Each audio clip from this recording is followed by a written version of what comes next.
길이가 L인 막대에 플러스 전하가 균일하게 분포하고 있습니다. 막대에서 단위 길이당 전하가 람다로 상수입니다. 이럴 경우 중심으로부터 수직하게 그리티만큼 떨어져 있는 점 P에서 전기 포텐셜을 구하게 해보도록 하겠습니다. 전하 Q를 갖는 녀석이 공간상의 한 점에 있을 경우 전하 Q로부터 R만큼 떨어진 점에서의 전기 포텐셜 V는 무한대를 기준으로 선택했을 경우 4파 이슈론 제로분의 1 R분의 Q입니다. 전하 Q의 부호가 어떻게 되는가에 따라서 전기 포텐셜의 부호가 플러스일 수도 있고 마이너스일 수도 있습니다. 근데 지금 하고 있는 건 전하가 균일하게 분포하고 있는 막대입니다. 이런 녀석들을 다룰 때 제일 먼저 해야 될 건 뭐냐면 막대를 아주 작은 길이 dx들로 이렇게 나눠야 되죠. 이렇게 나눈 다음에 특정한 한 부분 선택합니다.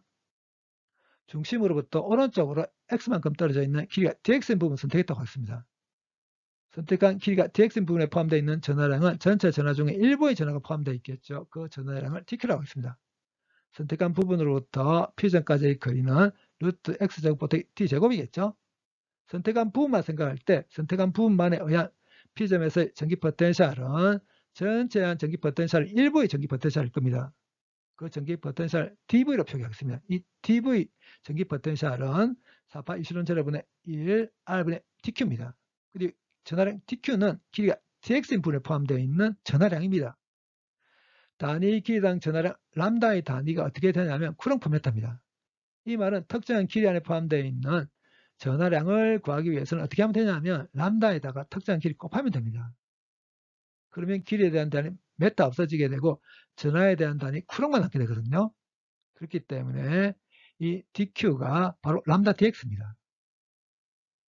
그리고 선택한 부분으로부터 P점까지의 거리 R이 루트 x제곱 보태기 t제곱이라고 씁니다.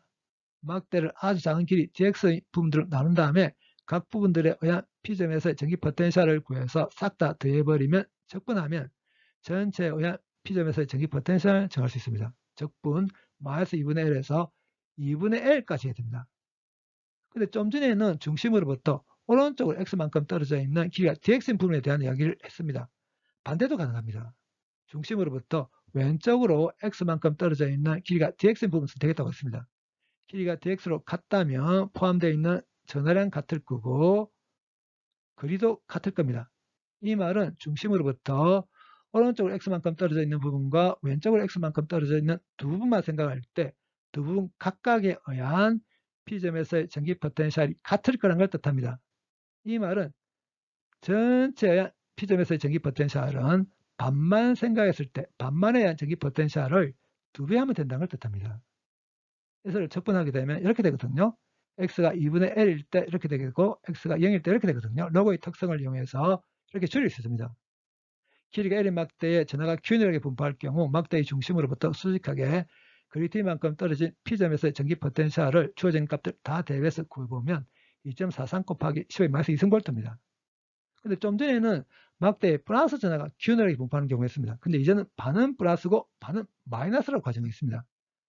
이럴 경우 중심으로부터 오른쪽으로 x만큼 떨어져 있는 부분을 선택했을 때와 중심으로부터 왼쪽으로 x만큼 떨어져 있는 두 분을 선택했을 때 두 분에 포함되어 있는 전하의 부호가 정반대겠죠. 이 말은 두 부분만 생각할 때 두 부분만에 의한 P점에서 전기 포텐셜이 0이 될 거라는 걸 뜻합니다. 이런 식으로 중심으로부터 좌우로 똑같은 거리만큼 떨어져 있는 두 부분을 선택해서 쌍을 맺는다면 어떤 쌍이 됐든 P점에서의 전기 포텐셜은 0 될 겁니다. 이 말은 반은 플러스고 반은 마이너스일 경우 전 P에서의 전기 포텐셜이 얼마? 0이 될 거라는 걸 뜻하죠.